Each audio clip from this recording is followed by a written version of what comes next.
Amazingly prompt quietness. Thank you. My name is Dave Giles. Good afternoon, everyone. I'm Bob and Nancy's eldest kid. On behalf of my brother Rob, my sister Megan, our spouses, Kelly, Jay, and Ellen, and Bob and Nancy's grandkids, Sadie, Ruby, Walker, and Caroline. We're really happy to have you here for this celebration of life. Whether you traveled a couple of blocks, a couple hundred miles, or via the information superhighway, we're really excited to have you here for this celebration. My mom died in 2021, my dad last August. We miss them every day. And over the course of time, we've had the opportunity to mourn their loss. Today, we're here to celebrate their lives and their impact on those they knew and loved, all the people in this room and all the people watching on the web. My parents were remarkable people. Your presence here today is testament to the resilience of our love for them. 3 of us knew them as Mom and Dad. A few more, Nanny and Poppy. Most in the room knew them as Bob and Nancy or Nancy and Bob, usually a pair. Regardless of the era, they were always there together, thoughtful and engaging co-conspirators, interested in topics as broad as world events or as minute as how each of us was doing in that moment. Today, we're going to hear from a few of the many people whose lives they touched. The simple goal is to celebrate them and inspire your own happy memories of their intellect, compassion, kindness, and love. As a collective, my parents had many similar interests. I'm going to list a few of them. Intellectual topics. Our dinner conversation was very much different than the usual, how is your day, or how was your day? An example of that was back in 2012. My wife Ellen was visiting my parents for the second time when they lived in Cambridge. We were seated around the dinner table, and my mom asked Ellen what she'd like to talk about at dinner. As Ellen pondered an appropriate response, my mom leaned in and said, "What about Syria?" Reading. Every home they ever owned had a huge bookshelves full of books and magazines. All the mail gets forwarded to me, and I can tell you the magazine publishers refuse to cancel hundreds of subscriptions that they had to magazines. Music, symbolized by the fact that there are 2 bands here, not just one. Those bookshelves were also home to records, vinyl, cassettes, CDs, and reel-to-reel tapes. Whether it was their ardent support of a local symphony or the constant jazz or classical tune in the background, music was always present, except when the news was on. Be it the local NPR station or MSNBC and the nightly dose of Rachel Maddow, there was always news discussed in the household. And finally, human interaction. They lifted up those around them, whether it was a source seeking to right an injustice, a patient navigating the loss of a loved one, or a Neiman Fellow seeking career advice. Well, as I've already said, my parents were often partners in crime. They also brought different personalities to each day. My mom was an extrovert. As I've heard in talking to many people, it's always, I met your mom first. That's because she was out there talking to everybody. My dad leaned toward introversion. My mom with a huge smile. You know what I'm talking about, right? That's why they called her Dr. Smiles. My dad, more of a wry grin. And fashion, as you saw on the tape that Jay and Megan put together, fashion was really important to both of them. Mom, Eileen Fisher, and in the old days, Marimekko. Autumn colors and scarves, right? My dad, Brooks Brothers and J. Press, tweed jackets and rep ties all the time. Before some others come up here to talk about my parents, I've got a little to say about each of them.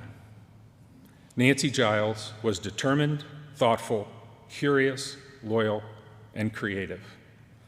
And she loved flowers. She was either in the garden picking weeds, or she was sitting at her desk painting flowers on those wonderful thank you notes she used to send.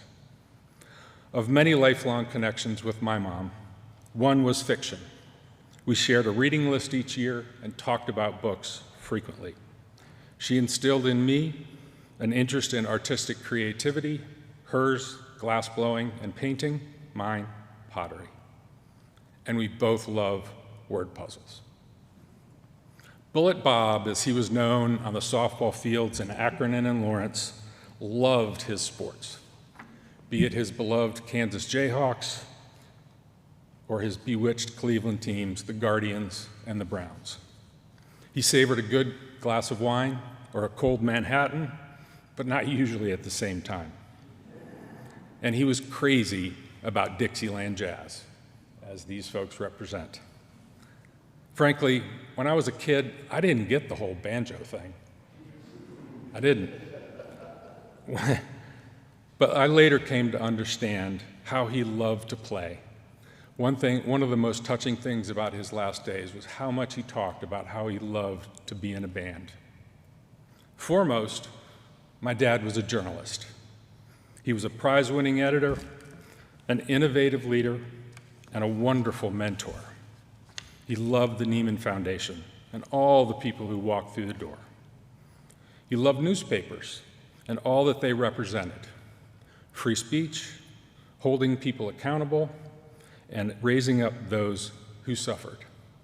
As we'll hear a bit in a moment, truth mattered to Bob Giles. My dad was always a calming breeze at my back. There are many stories I could stand up here and tell you about his influence on me, but there's one I'd like to leave you with. During my freshman year in high school, my dad lost his job at the Beacon Journal. For years, I'd been a newspaper carrier, proudly tossing his newspaper on the stoops each afternoon in the neighborhood. In that freshman year, he'd encouraged me to play football, which meant practice after school. In order to allow me to play and keep my route, my dad volunteered to deliver the paper for me. It wasn't until years later that it dawned on me the sacrifice it took to go from an executive editor to a paper boy. Humble, loving, and always working quietly to help others succeed. I'd now like to invite my brother Rob to come up and talk a little bit more about Nanny. Thanks.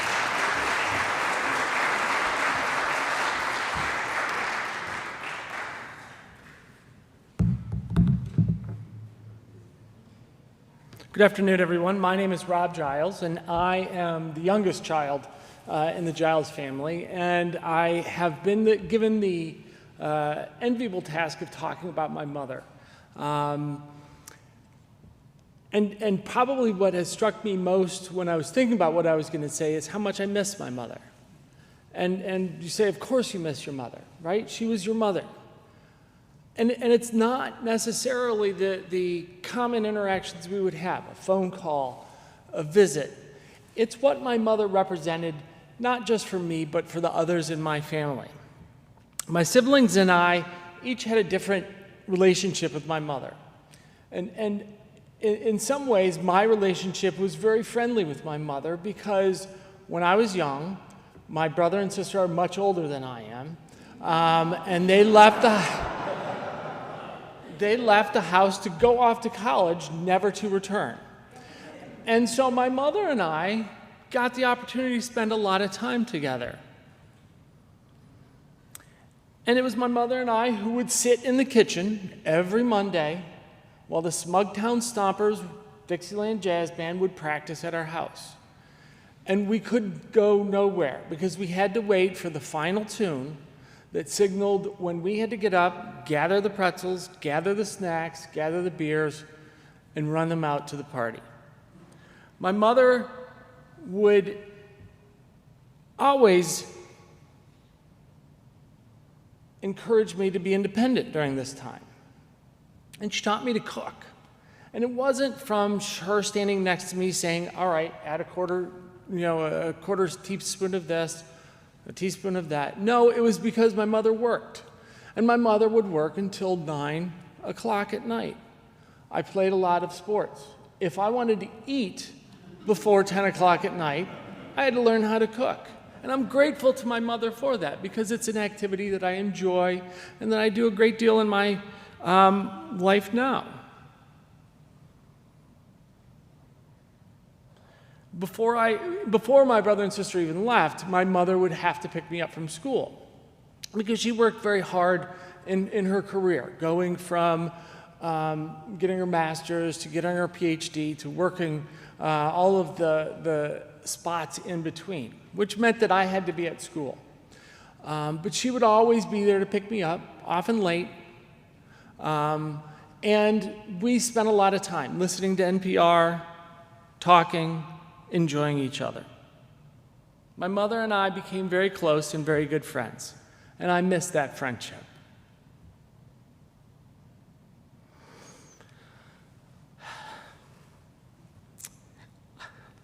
Excuse me. I missed my mother's enthusiasm, not just for me, but for my daughters, my niece and nephew. I don't believe there's ever been a more strident supporter of young people. She attended every game. There were a lot of them. Always there on the sidelines, always cheering me on. And my kids will miss that. Walker and Caroline will miss that. And it's not just the athletics, but that was a big part of it. They won't hear her say, "Cheaters never win," when we got down. They won't hear her voice rise above the din, yelling, "Go Sadie, go Walker, go Caroline, go Ruby." I know they got to spend a lot of time with my mother, but that's an activity and a part of their life that I miss, and I miss for them. She was always interested in what everyone was doing, whether it was fashion school, whether it was law school, whether it was 10th grade or 7th grade. She wanted to know everything you were doing. I miss my mother's intensity. And those of you who know me understand that while my mother and I were close, personality-wise, we were a bit different. I'm a bit more laid back than my mother. And my brother referenced the dinners, and they could be intense sessions, but they were enjoyable sessions. And as I look back on them, they formulated a lot in my life, and I'm grateful to that. I thank her for that, and I miss that. I miss my mother's drive and desire to be the best that she could. My life has very much followed my mother's life. And it was her that set me on this path.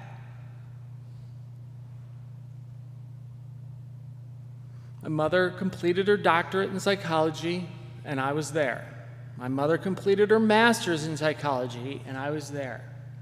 My mother had to give a lot of tests for those degrees, and I was there. Every test you could think of that one would give for a child psychologist were administered on me.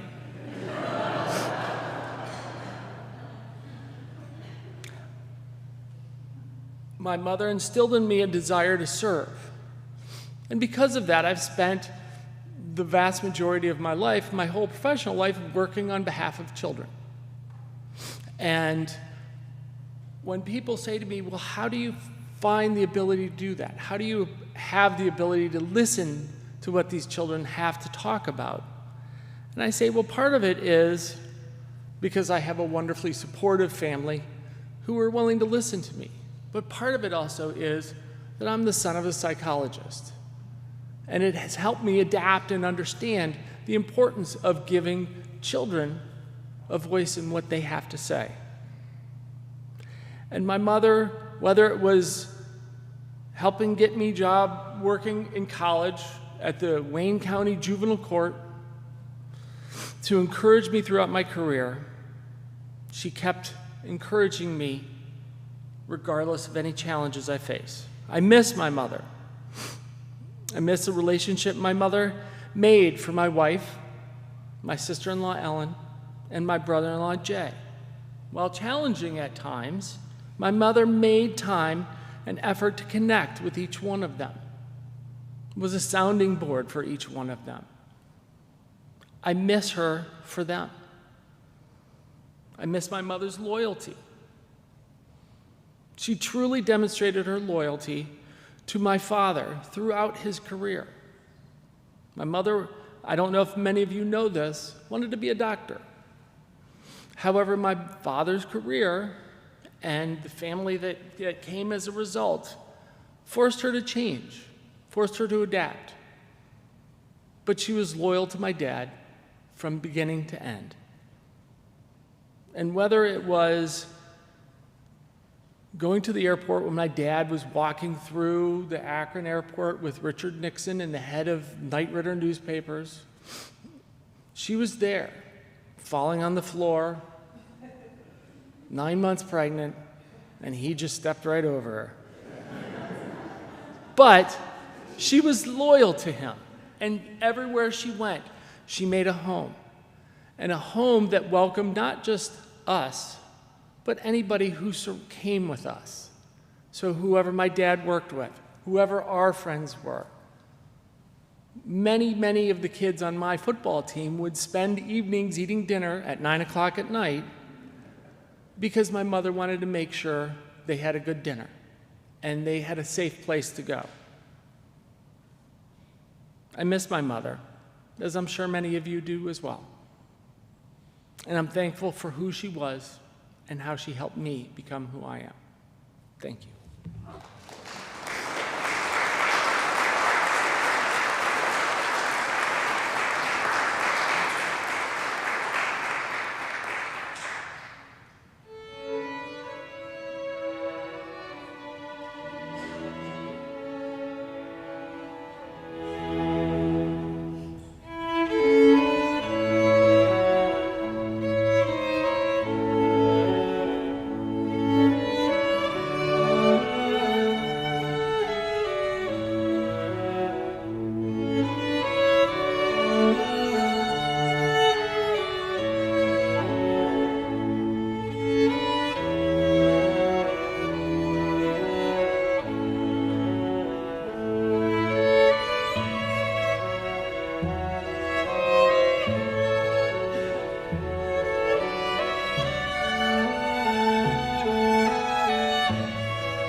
Good afternoon, everyone.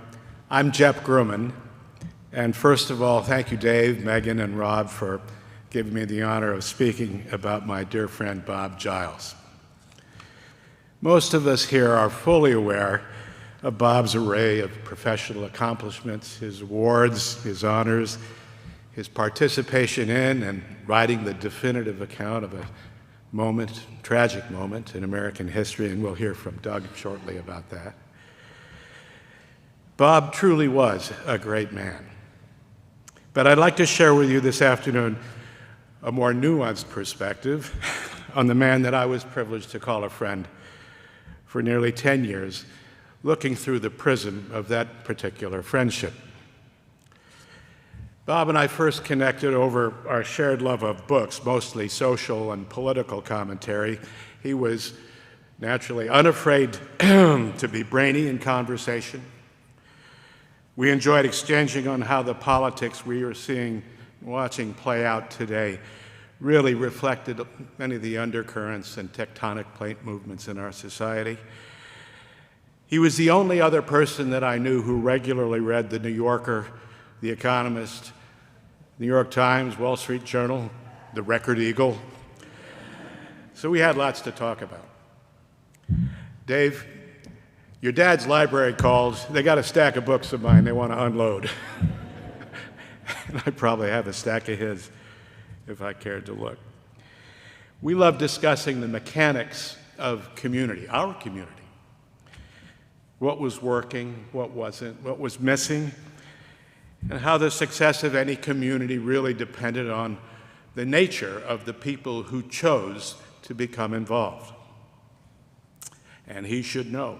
He was active with the Traverse Symphony, now Philharmonic, Interlochen Public Radio, the newspaper, of course, Writers Series, just to name a few. We here in Traverse City have all been blessed that Bob chose to become involved. Another bond we shared was our passion for spy movies. The more complex, ridiculous, and far-fetched, the better. Cue the eye roll from Nan. Bob and I would sneak off after lunch and see films that we knew would be complete non-starters for our wives. The Ipcris File with Michael Caine from the 60s was Bob's benchmark of a fine spy thriller. But we first had to Laurel and Hardy our way through the technological paywall at Prime Video to figure out how to get into their list of forgotten treasures. The Ipcris File, Michael Caine. Who knew? We were friends who generally agreed on a lot, but never passed up an opportunity to clarify precisely the differences in our opinions. But we did agree that Bob's stereo was slightly better than my own, and so when I got news that he had a new recording of the Elgar Cello Concerto, he invited me to come over for its inaugural listening. And in a rare moment of complete agreement, we decided that we both preferred Jacqueline Dupre's version that she recorded when she was 16. I think it was 1962 recording. You should hear it. It's amazing, stunningly beautiful. Another Bob benchmark, the Elgar Cello Concerto, Jackie Dupre. But perhaps our greatest shared love was college basketball. So many winter evenings were spent together watching Bob's favorite Kansas Jayhawks play. No fooling around, he was a feisty, one-eyed fan. The opinions flew fast and furious and sometimes got pretty sharp whether Bill Self should sit Jalen Wilson in the second quarter after 3 missed free throws, or when to call timeout 2 points down with a minute to play. Bob always followed the Cleveland professional teams. He felt it was his duty. But when he was rabbiting on about Kansas basketball, he became pretty loose with the first-person plural, arguing as if he were actually sitting on the bench at the game himself. We're going to inbound McQuellar. He's going to slip past the screen and hit the three from the point, and we'll win. Notice the we. He took such delight in taking $2 from me when Kansas yet again won the Big 12 championship. I always thought of myself as a reasonably ardent college basketball fan, but I truly pale in comparison listening to Bob wax poetic for 5 minutes about Kansas' unique ability to move the ball around the court. Now that's coaching. Who knew? And if you somehow aren't aware, Bob was intensely funny. Some of my fondest memories are of the times my wife Mary and I would bring dinner over. We just loved Bob and Dan, and we'd spend the evening laughing. He had a profound and sometimes scatological sense of humor. He was the gentlest of teasers, but even more than that, he had the wonderful, liberating ability to laugh at himself. He loved Mark Twain's idea that age was simply a question of mind over matter. If you don't mind, it don't matter. I had the privilege of being Bob's friend in the latter part of his life, and at that point, he was broadly experienced, widely read, well-traveled, and a very well-cellared big wine, complex, deep, and infinitely enjoyable. I admired his wisdom, respected his opinions, and appreciated his deep kindness and generosity. But more than anything, I just loved being his friend. Bob made the world a brighter and better place, made me think better of myself, too. And I miss him dearly. Thanks very much.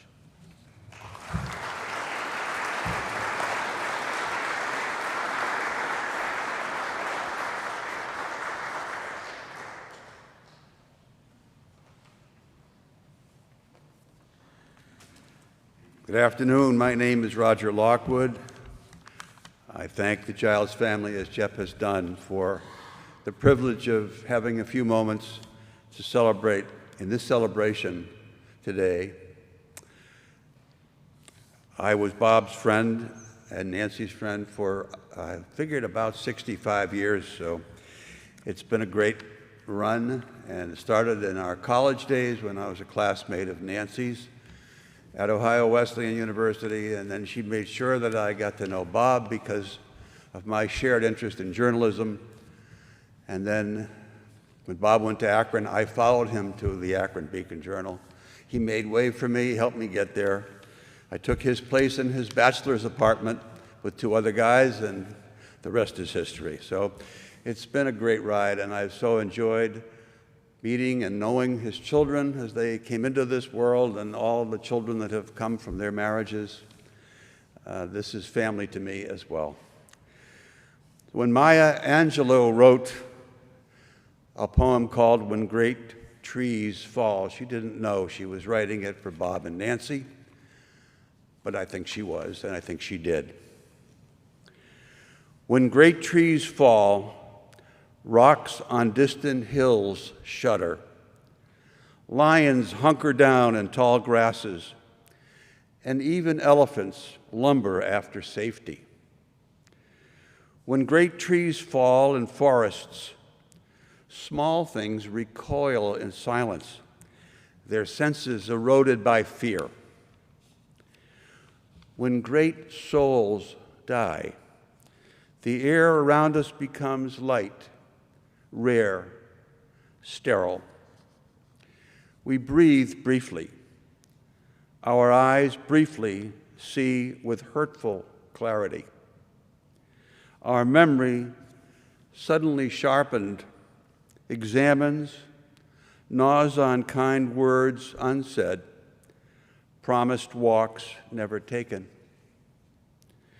Great souls die, and our reality, bound to them, takes leave of us. Our souls, dependent upon their nurture, now shrink, wizened. Our minds, formed and informed by their radiance, fall away. We are not so much maddened as reduced to the unutterable ignorance of dark, cold caves. And when great souls die, after a period, peace blooms, slowly and always irregularly. Spaces fill with a kind of soothing electric vibration. Our senses, restored, never to be the same, whisper to us, they existed. They existed. We can be and be better, for they existed. Thank you.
Hello, I'm Doug Weaver.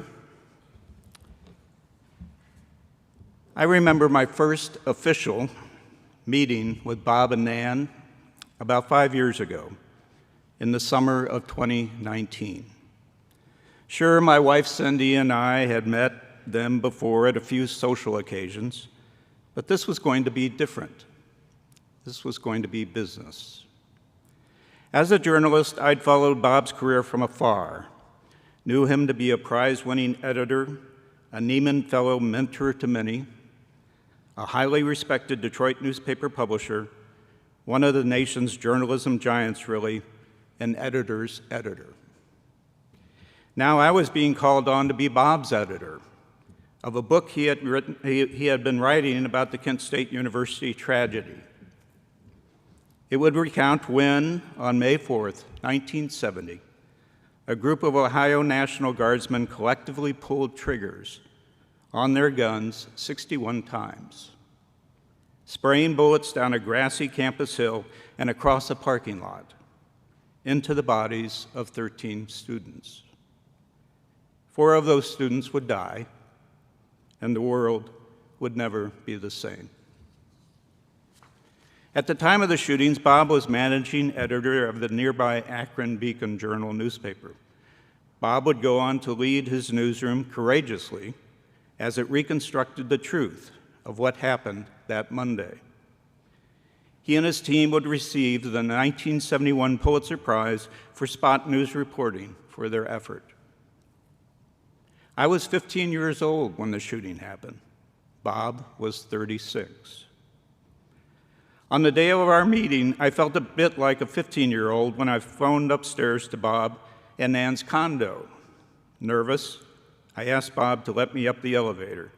He greeted me on the first floor with an enthusiastic smile, a quiet hello, and a hearty handshake, and up we went.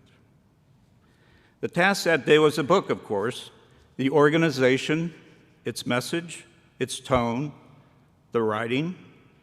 Most of the book had been written, but there were loose ends to tighten. There were gaps to fill. There were strategies to develop about the purpose of the book. This was Bob's legacy, after all. Friends had urged him for years to write down his memories of that historic day and its aftermath.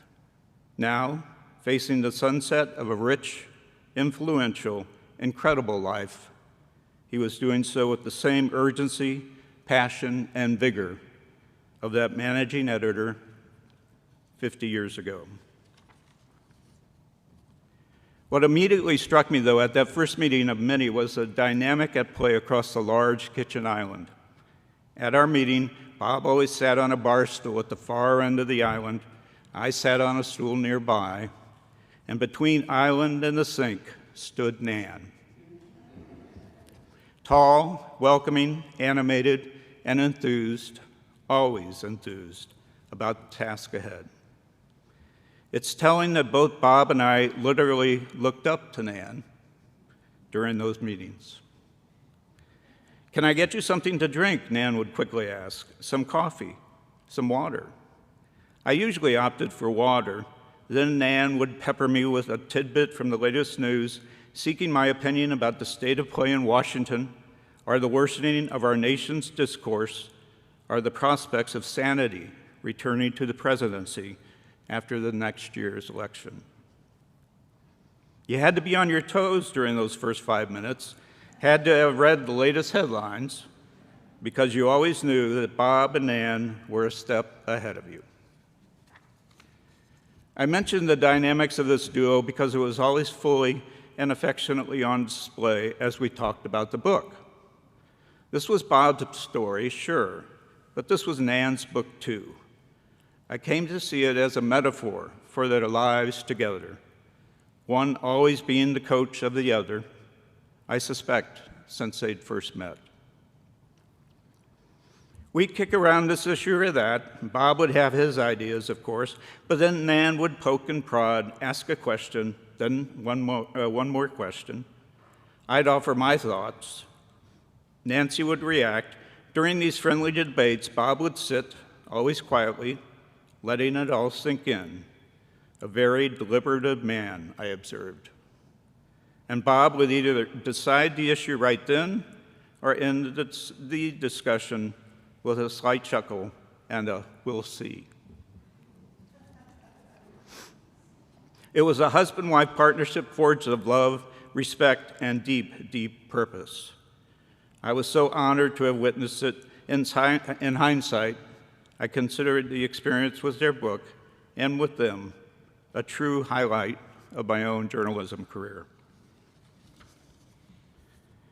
Bob's intent with this book wasn't just to retell the past, though. His urgency was born of the now. I know both of them would want me to emphasize that point here. His book remains a warning of what we are losing, perhaps permanently: the importance of truth. The premise of Bob's book is pretty simple, really. 54 years ago, we could count on newspapers and other major media to help us identify the truth, help us guide ourselves toward a more perfect union, help us safeguard democracy. With truth, we could claim righteousness. We could find clarity of purpose. As we all know, that world is shrinking by the day as truth is turned upside down and inside out, usually for dishonorable purposes. Bob titled the book, "When Truth Mattered: The Kent State Shootings 50 Years Later." I urge you to read it. Within the pages, you'll find Bob's wisdom, his deft judge of character, his courage, and his integrity. You'll also see Nan's influence. Nan's own talents as an editor did more to shape Bob's narrative than did mine. As much as a warning, though, Bob's book should also be remembered as a guide to how we can face these harrowing times using our own courage and convictions. He offers, toward the end, 8 ways to fight back. I urge you to find the book and to follow them. Fight back. Bob wrote this at the end of his introductory chapter, quote, "When Truth Mattered provides the reader with a guide to what constitutes truthful reporting, the extensive levels of work required to bring truth to light. By knowing what these fundamental components are, you will be able to better judge whether the news media you are digesting today can be believed or not.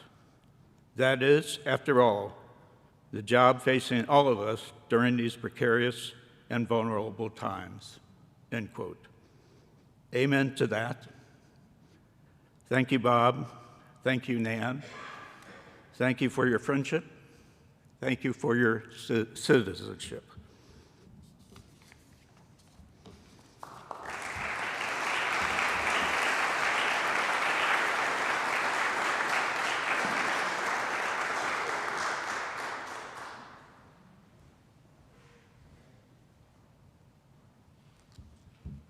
Good afternoon. My name is Mary Grimman. I'd also like to thank the Giles family for inviting me to participate in the service. I was a first-hand observer of the love and the pride that they took in all of you, their children, and most especially in their grandchildren. Megan asked me to read this poem and gave me a copy she found in Nan's papers. It will surprise no one to know that it contained notes. Sorry, I can find my glasses. Hope by Emily Dickinson. You'd think I would have been ready. Hope is the thing with feathers that perches in the soul and sings the tune without the words and never stops at all. And sweetest in the gale is heard, and sore must be the storm, that it could abash the little bird that kept so many warm. I've heard it in the chillest land and on the strangest sea, yet never in its extremity it asked a crumb of me. So the metaphor of the bird is at once beautiful and fragile, and it reminds us that hope flutters in the human breast. It burns bright in the harshest storms, in the coldest winds, and it demands nothing in return. It is at peace.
Thank you all for being here today. It means a great deal to my family. To gather with loved ones to celebrate my grandparents. It's been quite an emotional journey these past few years, but I hope that you hear a few things today that can help provide some closure. My grandfather was a man of many talents and known by many names around the globe. However, Bullet Bob, Robert, Poppy, or Mr. Giles, depending on the day, always managed to leave a lasting impression on each of his various stops throughout his career and with his family. So fittingly, I'm up here speaking today in response to the prompt that he gave me last summer on how he has impacted my life.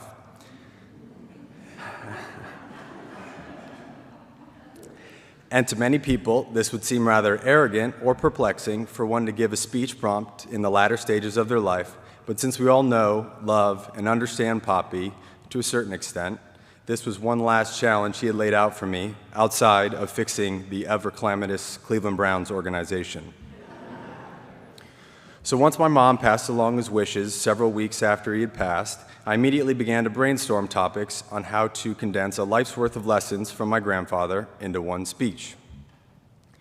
I went many rounds with myself about what to write, trying to hone in on what might be the right things to share.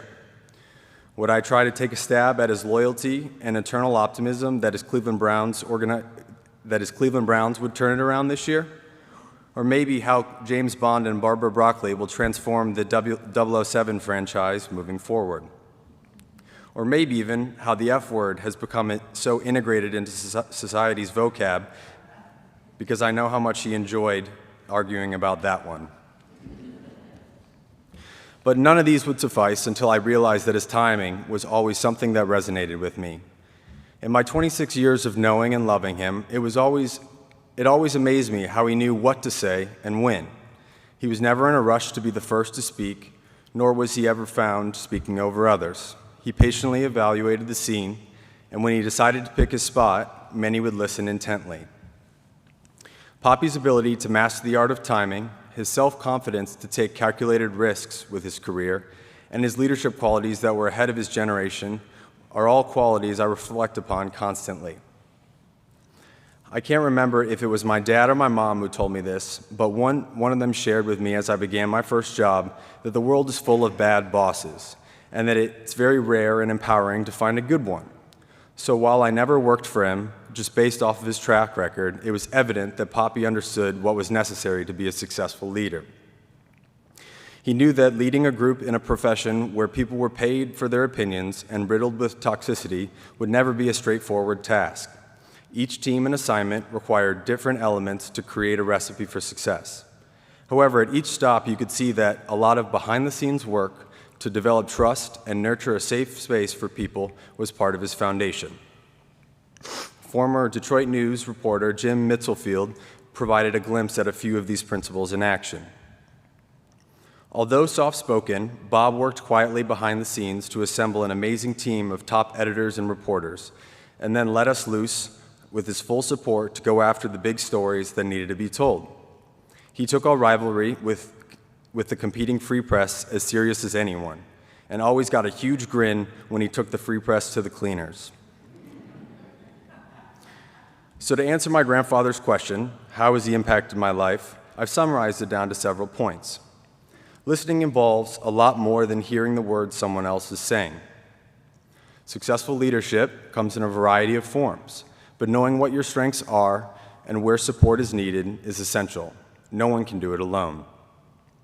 Calculated risks are a necessity for growth. And finally, always spend the extra few dollars for the nicer bottle of red. As we are here to honor both Nancy and Bob Giles, I would be remiss if I didn't speak about my grandmother today. Her impact on my life continues to grow with each letter that I decide to reread.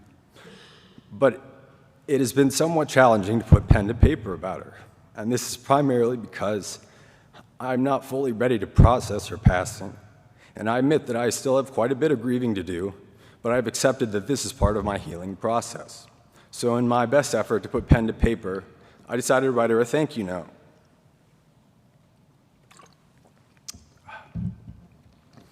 Dear Nan, boy, what a few years it has been. You weren't kidding when you wrote that a new adventure was on the horizon when I graduated from Bates 4 short years ago. While the world is in a constant state of change and disarray, there are always a few things we can always depend on. The Cleveland Browns remaining bad, no matter how optimistic people are during the preseason, and 50% of Maine still deciding to drive Subarus. But all that aside, there is one more constant that remains consistent when growing up, and that was your determination for my sister and me to find our own voices and be individuals. So I wanted to thank you for being you, being the maverick that pushed me outside my comfort zone on so many occasions and taught me to be comfortable in uncertain situations. And challenging my elementary arguments at the dinner table for countless summers taught me the importance of asking the right questions. So thank you for teaching me that being curious, no matter how informed you might think you are, and asking questions are signs of strength, not weakness. We have all felt at certain points in our lives that the world is too big and we are no match for what is to come. But I wanted to thank you always for the meaningful letters that always seem to arrive in a timely manner. Thank you for always finding the time to send me a physical note through the mail.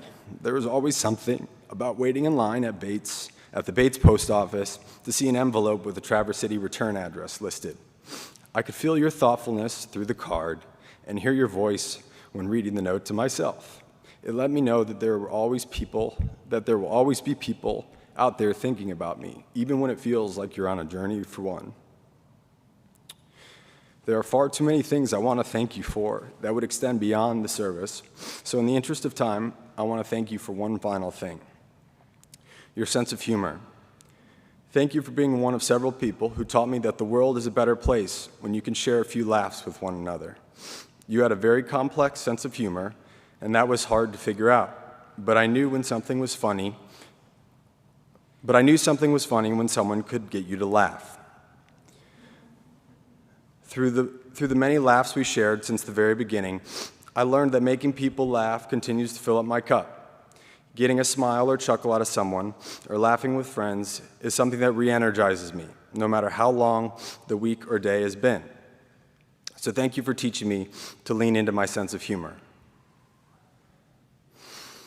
All of these little snippets are only part of the recipe, but they are necessary to what has made me the person I am today. So thank you to both you and Poppy for being influential pieces in my journey through life. As I enter the next stage of processing my grief, I find a lot of comfort in looking out at the group in front of me who came all this way to celebrate my grandparents. Thank you very much for coming, and hopefully we can all raise an expensive glass of red wine in memory of Bullet Bob and Nan.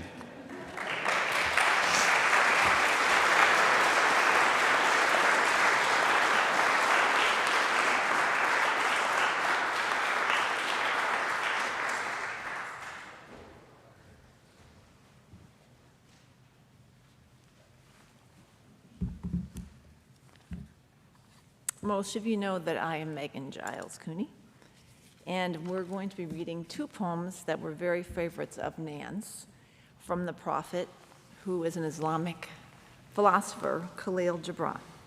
And I'm going to read about marriage.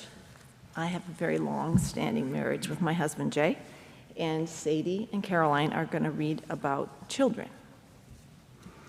When Almitra spoke again and said, "And what of marriage, Master?" And he answered, saying, "You were born together, and together you shall be evermore. You shall be together when the white wings of death scatter your days. You shall be together even in the silent memory of God. But let there be spaces in your togetherness, and let the winds of the heavens dance between you. Love one another, but make not a bond of love. Let it be rather a moving sea between the shores of your souls. Fill up each other's cup, but drink not from one cup. Give one another of your loaf of bread, but eat not from the same loaf. Sing and dance together and be joyous, but let each one of you be alone. For even as the strings of the lute are alone, they quiver with the same music. Give your hearts, but not into each other's keeping, for only the hand of life can contain your heart. And stand together, yet not too near together, for the pillars of the temple stand apart, and the oak and cypress grow not in each other's shadow."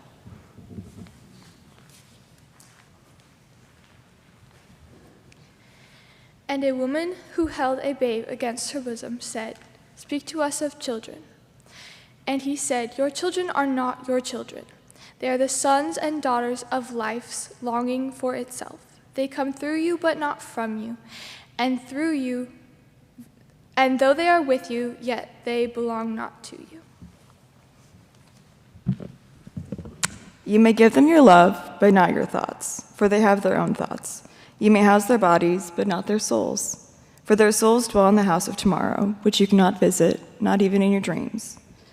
You may strive to be like them, but seek not for them to make them like you, for life goes backwards nor tarries with yesterday. You are the bows from which your children as living arrows are sent forth. The archer sees the mark upon the path of the infinite. He bends you with his might, that his arrows may go swift and far. Let your bending in the archer's hand be for gladness, for even as he loves the arrows that fly, so he loves the bow that is the stable.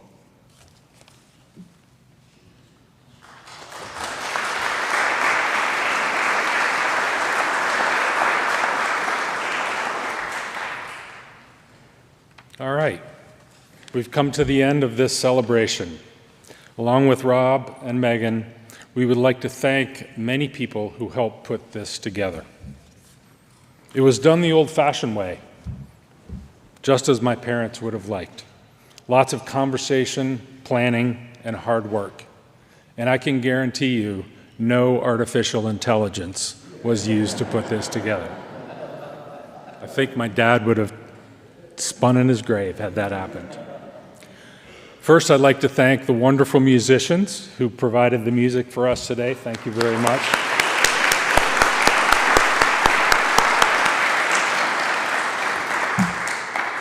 There are a couple of people, I could call out many, but there are a couple of people I'd like to thank for connecting us all together.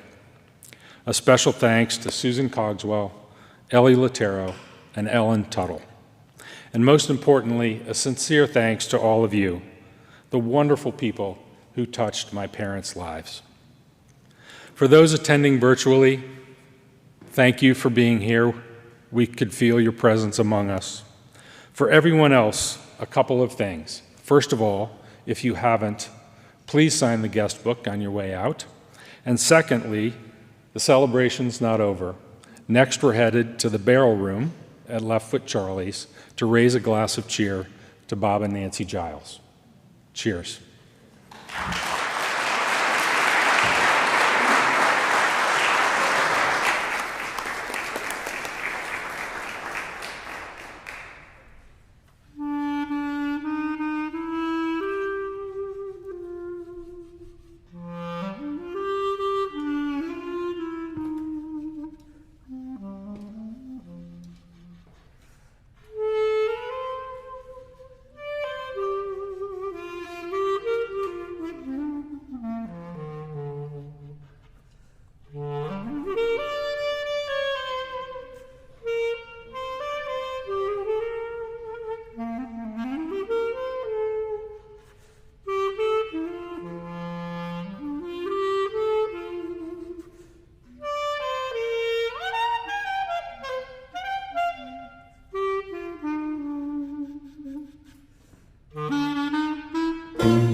say